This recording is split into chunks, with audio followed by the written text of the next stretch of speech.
Salut, j'espère que vous allez bien. Dans cette nouvelle vidéo de devis, on va parler de vérification du confort de l'escalier par la loi de Babel. Donc, par exemple, tu as fini de réaliser ton escalier et autres. Tu veux voir maintenant si ton escalier, par exemple, est confortable. Donc, cette loi de Babel, là, comment elle s'applique? Donc, la loi de Babel va te permettre de contrôler le confort de monter et de descendre de ton escalier, par exemple. Donc, ça doit se trouver dans un intervalle. Donc, c'est ce que tu dois comprendre dans cette loi-là. Mais avant même d'aller plus loin, je vais passer sur une autre page pour que je vous explique la loi de Babel pour qu'on puisse comprendre cela ensemble. Donc, si tu aimes tout ce que je fais, n'oublie pas de me laisser un like, c'est ce qui m'encourage, de t'abonner, d'activer la cloche de notification pour ne pas rater les prochaines vidéos. Donc, la loi de Babel, j'ai ouvert une autre page, on va se diriger automatiquement sur Google, de telle sorte que ça puisse au moins simplifier la tâche au niveau de la compréhension. Donc, on vous donne par exemple une petite image ici. Et ici, on vous dit quoi? La loi de Babel a pour objectif de vérifier la cohérence entre la hauteur de marche et celle de son giron.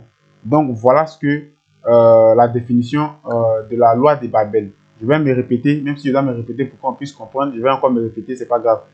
La loi de Babel a pour objectif de vérifier la cohérence entre la hauteur de marche et celle de son giron.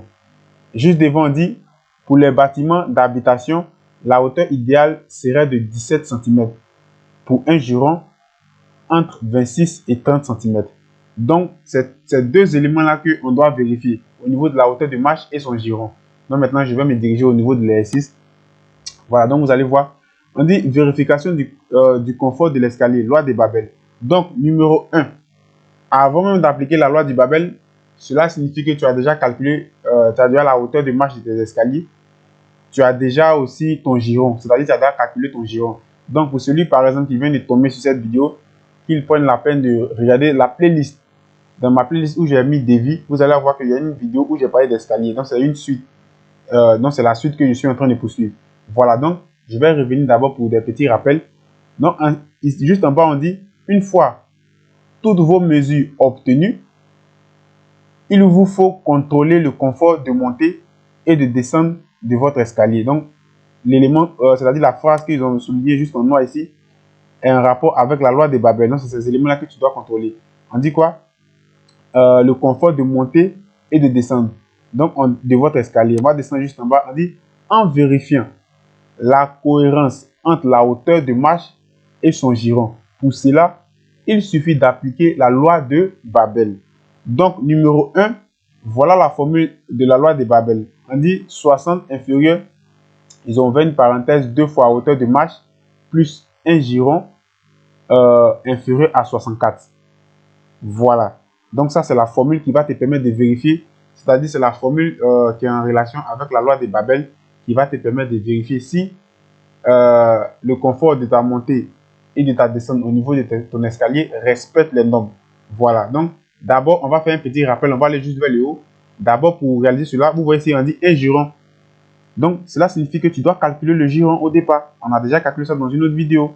Voilà. Donc, c'est pourquoi il dit, regardez les autres vidéos où il a parlé d'escalier. Donc, ici, on va faire un petit rappel et puis on va continuer. On dit calcul du giron de l'escalier. Il faut maintenant calculer le giron grâce aux mesures précédentes obtenues. Rappelons que le giron est la distance entre deux nez de marche.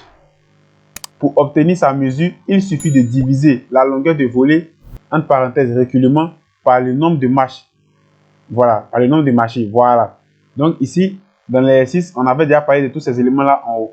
Voilà, donc c'est juste un petit rappel pour vous dire que vous devez avoir, pour calculer, pour appliquer du moins la loi de Babel, vous devez avoir le nombre, vous devez connaître cette valeur qui est en rapport avec la hauteur de montée.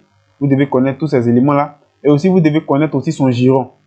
Donc, ces deux éléments-là, vous devez connaître cela avant même de partir à la vérification de l'escalier. Donc, voilà, c'était juste un petit rappel. Donc, une fois que, par exemple, tu connais tous ces éléments-là, tu vas venir maintenant appliquer maintenant la formule au niveau de la loi de Babel. 60, tu ouvres la parenthèse 2 fois la hauteur de marche, donc plus un giron. Et tu ouvres encore la parenthèse. Donc, ici, par exemple, les 60, c'est une valeur qui font partie de la formule.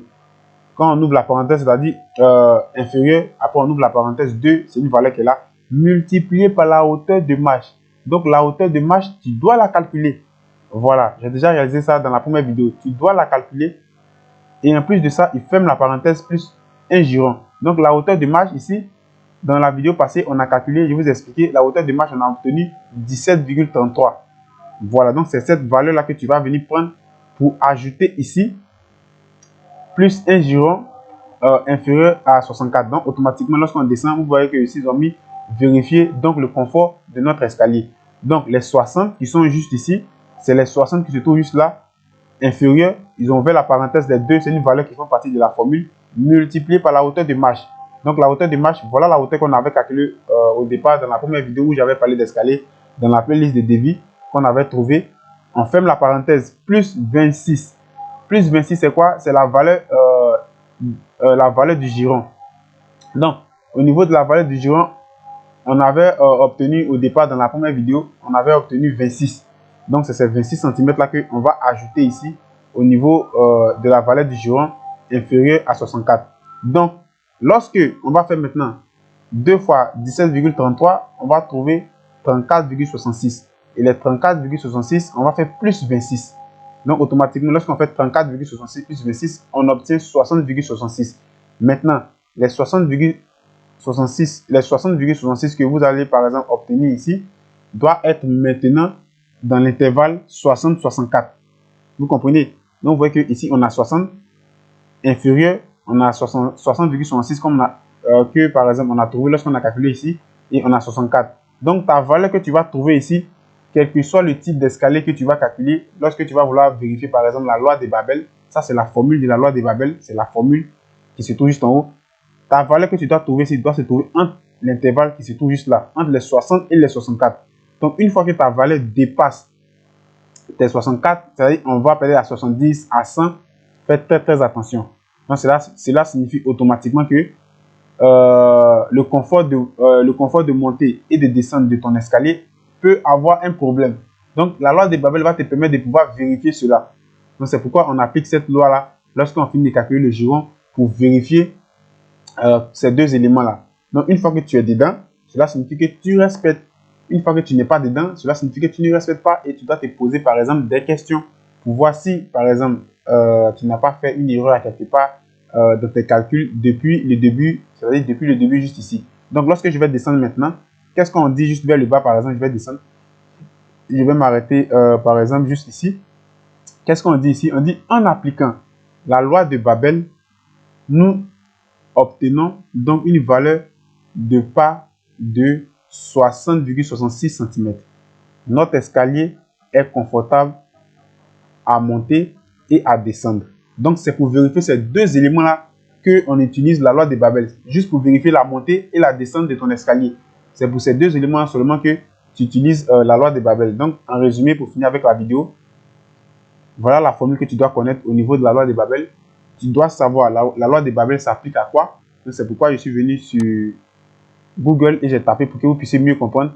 La loi de Babel a pour objectif de vérifier la cohérence entre la hauteur de marche et celle de son giron. Donc, c'est ce que la loi de Babel, c'est son objectif qu'elle a, c'est son rôle, c'est que, c'est-à-dire, c'est sa définition. Voilà, donc c'est ces deux éléments que vous devez connaître. Donc, pour appliquer cette loi, tu dois connaître par exemple d'abord la hauteur de marche et son giron. Donc, une fois que tu connais la hauteur de marche, tu vas venir maintenant appliquer cela maintenant dans la formule ici et pour voir maintenant si ton escalier est confortable et si ton escalier par exemple n'est pas confortable. Donc ici on vous donne un petit schéma, vous pouvez vous-même vérifier ici.